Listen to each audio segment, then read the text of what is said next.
तळोजा वसाहतीमध्ये महानगर गॅसची पाईपलाईन टाकण्यासाठी करण्यात आलेल्या रस्ते खोदकामामुळे नागरिकांना मोठा त्रास सहन करावा लागत आहे। दरवर्षी अशा प्रकारे खोदकाम केले जात असून त्यामुळे रस्त्यांची दुरावस्था वाढत आहे। खोदकामाच्या ठिकाणी सुरक्षेच्या उपाययोजना केल्या जात नसल्याने अपघातांचा धोका निर्माण झाला आहे। अनेक ठिकाणी रस्ते खोदून तसेच सोडल्याने वाहतुकीलाही अडथळा निर्माण होत आहे। तसेच खोदलेल्या भागात पावसाचे पाणी साचत असून नागरिकांना मोठा त्रास सहन करावा लागत आहे। यावर कोणतेही नियंत्रण नसून यामध्ये मोठा भ्रष्टाचार होत असल्याचे आरोप करत तळोजा येथील MIMचे नेते प्रसाद ढगे पाटील यांनी या प्रकाराबाबत तीव्र नाराजी व्यक्त केली आहे। पावसाळ्यापूर्वी महानगर गॅसने खोदलेल्या रस्त्यांचे डांबरीकरण करून तातडीने दुरुस्ती करावी अशी मागणी त्यांनी केली, अन्यथा आंदोलन छेडण्याचा इशाराही प्रसाद ढगे पाटील यांनी दिला आहे। दरवर्षी अशा प्रकारचं काम या ठिकाणी करतात। महानगर गॅसचं काम वर्षानुवर्षे संपतच नाही। सगळ्यात अगोदर तो अनसेफ्टीचा मुद्दा, कशा प्रकारे तुम्ही ट्रॅफिकचं नियोजन नाही, सुरक्षा उपाययोजना नाही, कालपासून किती ॲक्सिडेंट झाले या संदर्भात कुठलीही सुरक्षेचे अनसेफ्टी काम या ठिकाणी करण्यात आलं। याच्यावर कुणाचंही ट्रॅफिक पोलीस यंत्रणेचं महानगरपालिकेचं कंट्रोल नाही। म्हणजे असे असुरक्षित काम, त्याच्या व्यतिरिक्त अशी ही परिस्थिती आहे की काम हे एवढंच आहे ही लाईन, परंतु अख्ख्या रस्त्यावर पूर्ण शहरभरात माती त्या कामातनं निघालेली कित्येक दिवस झालं तशीच पडलेली आहे। त्यातनं होणारे ॲक्सिडेंट, आता हे काम करतायत, रस्ता खराब करतायत, इथंच अनधिकृतपणे बाजार भरला जातो दर सोमवारी। तो भरल्यानंतर इतकं ट्रॅफिक जाम होतं, एक तर त्या बाजाराच्या गर्दीने ट्रॅफिक जाम, प्लस हे काम केलेलं आहे आणि त्याच्याकडे कुणाचं लक्ष नाही। सगळ्यात महत्त्वाचा म्हणजे भ्रष्टाचार असा आहे की दरवर्षी आपण महानगरपालिका रस्ता फोडते, म्हणजे महानगर गॅस रस्ता फोडते, त्यांचं काम संपतच नाही। म्हणजे दरवर्षी मे मध्ये हे काम करायचं, दरवर्षी भर पावसाळ्यात ते तसंच बुजवलेलं रस्ता, त्याचं डांबरीकरण होत नाही, रिपेरिंग होत नाही, अनेक ॲक्सिडेंट होतात। पावसाळ्यात पाणी साचते, मग ते म्हणतात आता काम, महानगरपालिका बोलते की काम मग आता दिवाळीत करू पावसाळा संपल्यावर। म्हणजे दरवर्षी ह्या तळोजा शहरामध्ये या फेज 1 फेज 2 मध्ये सेक्टर 34-35 मध्ये रस्ते हे असुरक्षितच, पाणी साठलेले, डेंजर परिस्थितीतले, त्याला कोण वाली नाही। दुसरी गोष्ट अशी की ह्यांचं काम संपत नाही, दरवर्षी थोडं थोडं काम करतात, थोडं रिपेरिंग केला ते पण निकृष्ट दर्जाचं रिपेरिंग महानगरपालिकेकडनं केलं जातं। त्याचा मागच्या वेळी आम्ही आवाज उठवला होता, पण जे पण काय रिपेरिंग करतात ते परत फोडून टाकायचं। म्हणजे महानगरपालिकेचा पैसा वर्षानुवर्ष ही लोक वाया घालवत आहेत।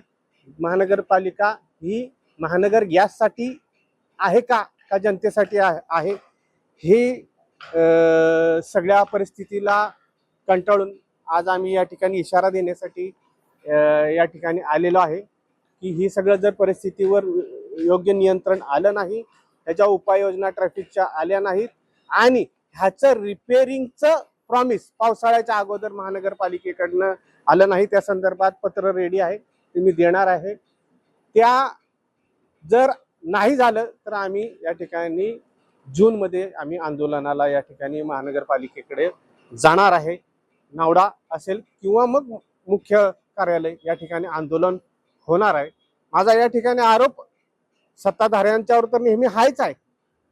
येथील भारतीय जनता पार्टी सत्ताधारी जे आहेत त्यांचं म्हणजे कामाकडे लक्ष नाहीच नाही, पण विरोधक सुद्धा media shining, only media shining, हे आता याच्यावर काय कंट्रोल आहे?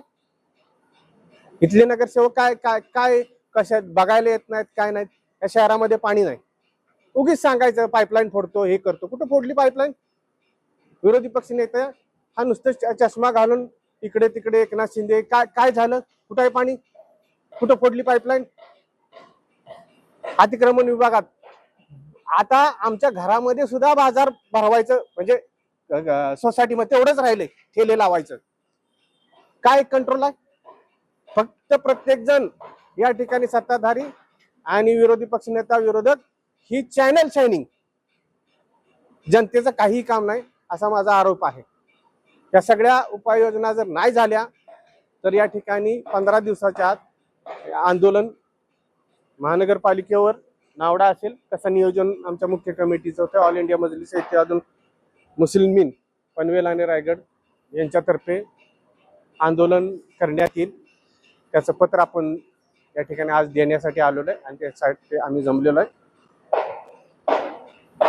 हा इशारा तुमच्या माध्यमातून देतो. तर पाहायला गेलं तर एकीकडे पनवेल तलोजा परिसरातील नागरिक पाण्याला त्रस्त झालेले आहेत आणि हा देखील गॅस लाईन पाईपलाईन परत त्रास होणार आहे त्यांना. या सगळ्या गोष्टीकडे आपण नाही काहीच नाही ना. पाणी नुसतं फक्त शायनिंग. ज्या वेळेला मी आंदोलन करत होतो त्यावेळी कमीत कमी 3-4 महिन्याची रिलीफ तर भेटायची प्रेशरमधनं. ते कुठलं पाणी आणायचे ते त्यांना माहित. पण आज परिस्थिती काय आहे ते तुमचं तुम्ही बघता. मग दरवेळी काय आंदोलनच करायचं का? खोटं काहीतरी बोलायचं, तिकडं बनायचं TIPL ला काम देऊ नका, जे म्हातारेला काम देऊ नका, आणि इथं बीजेपीचा आमदार आणि इथला काँग्रेसचा नगरसेवक खुर्चीला लावून हिंदू जनजागरण सभेमध्ये बसतात. तिथं काय जातीवादी शब्द वापरतात. कुठे गेलं तुमचं वार्डावरचं प्रेम, मुस्लिम समाजावरचं प्रेम? ही सगळं दाखवायचे आणि खायचे दात वेगळे आहेत. नगरसेवकाचे पण, विरोधी पक्ष नेत्याचे पण, आणि सत्ताधाऱ्याच्यावर तर आम्ही टीका करतो. मी इक्बाल इब्राहिम नावडेकर, जनरल सेक्रेटरी बहुजन वंचित विकास संस्था महाराष्ट्र. आज मला सकाळपासून भरपूर फोन आले आणि प्रसाद दगे साहेबांनी पण आमंत्रित केला. माझा MM पक्षाचा कुठलाही संबंध नाही, परंतु प्रसाद दगे पाटील चांगला काम करतात आणि असे जे लोक चांगले काम करणार आहेत त्याला आम्ही 100% सपोर्ट देऊ.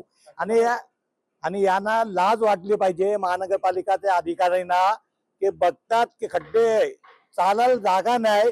तुमचा काय, तुम्ही अधिकारी आहेत ना इकडे? ये आहेत पाणीवाले, वॉटरवाले, गायकवाड साहेब कार्यकारी अभियंता.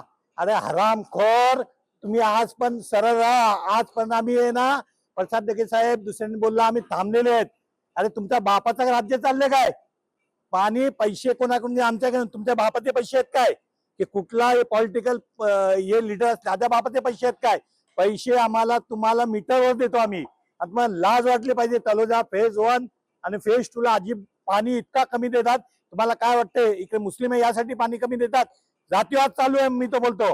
आणि कधी गायकवाड साहेब तुम्हाला मी शाईलिन देतो समोर, या 2 महिन्यात कधी पाणीचा प्रॉब्लेम सॉल्व्ह नाही झाला तर आम्ही असे काही छोटे मोठे मोर्चे काढणार नाही. तुम्ही जेव्हा बघू, अरे चालले 4 दिवसात येईल पाणीचा, 8 दिवसात. आणि तुम्हाला लाज वाटत नाही? हे महानगरपालिका गॅसवाल्यांना तिकडे तलोजा फेज 2 ला पण जी लॉ कॉलेज आहे बबनदादा पाटीलचा, त्या समोर पण खड्डे खोदले. आम्ही सांगितलं आत्ता करतो. लोक पडतील, लोक मरतील, त्यानंतर करणार आहेत काय? ऍक्सिडेंट किती झाले? आणि त्यानंतर महानगरपालिकाचे अधिकारी आहेत, जे वरिष्ठ अधिकारी आहेत, त्यांचा काम नाही इकडे. आता जे इन्चार्ज आले त्यांचा काम नाही इकडे येऊन बघायचा. हे काय हप्ते घेतात काय तुम्ही? असं सरळ बोला आम्ही हप्ते घेतो. आम्ही तुम्हाला बोलणार नाही की बाबा महानगरपालिका गॅसवरून त्यांचं काम चालू आहे, त्यांचे लाखो रुपयाची खंडणी आम्हाला येतो, अधिकाऱ्यांना येतो, आम्ही खातो, तेव्हा तुम्ही इकडे येत नाही असा बोला तर आम्ही काय आंदोलन. आणि जे यांनी केलेलं आहे 100% प्रसाद दगे साहेबांना आमचा पाठिंबा राहणार आहे. जिकडे जिकडे कमी तिथे आम्ही. जुल्म आखिर जुल्म आहे, जब बढ़ता है तो मिट जाता है. आणि असे आता चालू देणार नाही आम्ही फेज 1 आणि फेज 2 ला. सेम कंडिशन आमच्या 34, 35, 36 मध्ये सुद्धा चालू आहे. असंच रस्ते खोदत आहेत, मग परत ते रिपेअर होत नाही आहेत. पावसाळ्यात मग ऍक्सिडेंट होतात. एजेड लोक तिथून ट्रॅव्हल करतात, त्यांनाही सुद्धा खूप तकलीफ आहे. पाण्याची समस्या तर आहेच, इथेही आहे आणि तिथेही काही सोसायटी किंवा काही एरियामध्ये आहेच. तर त्याच्यावर लक्ष दिलं पाहिजे आणि त्याच्यावर लवकरात लवकर उपाय काढला पाहिजे. ये गैस के जो पाइपलाइन का काम चल रहा है, ये हम लोगों की सोसाइटी में 2 गेट है, तो पीछे के गेट से उन्होंने ऑलरेडी पहला खड्डा मार के वहाँ तक लाइन डाला हुआ है बैक साइड से. और अभी वो बोलते हैं कि बैक साइड से नहीं, हम लोग अभी फ्रंट साइड से आपको लाइन देंगे. मतलब हम लोग बैक साइड का पहले टाइल लादी सब लगा के हम लोगों ने काम किया, वो लोग खड्डा मार के छोड़ के चले गए थे. अभी वो फ्रंट से बोल रहे हैं. मैं बोला फ्रंट से नहीं डालने देंगे, बैक साइड से डालना पड़ेगा आपको, जहाँ तक आपने लाइन गेट तक छोड़ा है. तो मेरा यही रिक्वेस्ट है कि आप बैक साइड से हमारे जो है गैस के पाइपलाइन आप डालिए. धन्यवाद. जैसे कि आप देख सकते हो कि एमजीएल की दादागिरी चालू है और भी कई सारे लोगों की दादागिरी चालू है, नाम नहीं ले सकते, लेकिन लास्ट टाइम भी हमने रोड का मुद्दा उठाया था। जैसे कि आप देख सकते हो यहाँ पे कितनी सारी सोसाइटीज है, ओके। पार्किंग का भी इशू हो रहा है, लोगों को अंदर जाने का भी इशू हो रहा है, इतनी सारी मट्टी पड़ी है, खूब सारे एक्सीडेंट हो रहे हैं। और दूसरी मेन पॉइंट ये है कि हर जगह यहाँ पे स्पीड ब्रेकर बनाना चाहिए। रिसेंटली अभी 2-3 इतने एक्सीडेंट हुए हैं ऑन द स्पॉट, लड़के हैं और काफी सारे बच्चे भी है ऐसे कि स्पीड में गाड़ी चलाते हैं। और जहाँ पे 3-4 पॉइंट है, 3-4 सड़कें हैं, वहाँ पे स्पीड ब्रेकर सबसे ज्यादा बनाना जरूरी है, बिकॉज ऑन द स्पॉट वहाँ पे लेडीजों की डेथ तो हो रही है और उसके खिलाफ खासकर एक्शन लेना चाहिए। इसके खिलाफ भी लेना चाहिए और स्पीड ब्रेकर के खिलाफ भी लेना चाहिए। स्पीड ब्रेकर हर रोड पे बना लगाना चाहिए। और सेकेंड थिंग ये कि पानी का मुद्दा, जैसे अंकल ने अभी कहा, हाँ, इलेक्शन के टाइम पे प्रॉपर पानी आ रहा था, अभी पानी अचानक से कहाँ गायब हो गया। हम लेडी सबसे ज्यादा पानी के मुद्दे से, पानी से सरवाइव कर रही है और ये रोड से सरवाइव कर रही है। इन सब की हमको काफी परेशानी हो रही है। और जो मार्केट लगती है, मार्केट की वजह से जो ट्रैफिक होता है उसके वजह से भी काफी सारे एक्सीडेंट होते हैं।